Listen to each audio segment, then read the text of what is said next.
All right, so let's get going on our course. So, first of all, we're going to talk about recognition and how important recognition is as a lifeguard. It's probably the most important skill you have to develop. So, part of recognition is that it's actually a huge cognitive task that goes on.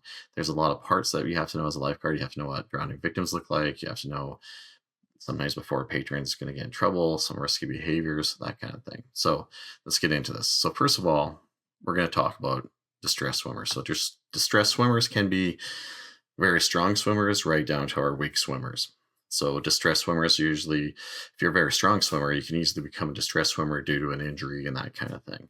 So there's a wide range. When we're talking about the distress swimmer, it's basically that anybody that can swim at any level that all of a sudden needs help. So some of these causes for these distressed swimmers are like fatigue. So if you got that really weak swimmer that thinks they can jump off the diving board, swim to the edge, jump off the diving board, swim to the edge, and eventually that they get fatigued and they can't keep going, and then they become a distressed swimmer. Also, they can become scared. So a very weak swimmer or somebody who's not very comfortable in the water, jumps in the water, gets really scared. Now all of a sudden they become distressed. They start to panic and they need some help. The other things they could choke on some water. We'll have to fix that later. So it's again that weak swimmer, someone's not comfortable in the water, starts choking on much water, they can't get their head above the water, then they become distressed and start to need some help. When we're talking about our more advanced swimmers, like a swim club or even somebody who's very comfortable in the water, a lot of times they become distressed because of injury, where they become an illness like a medical condition. Um, and again, sometimes we just overestimate our swimming ability. So in an aquatic facility, we're kind of lucky because usually most people can swim to the edge and back if they're a very strong swimmer. But if you're into triathlon and doing open water swimming or on a beach, sometimes we think we can swim farther out than we really can, and then we're going to have trouble getting back. So most of this course we'll be talking about working in aquatic facilities.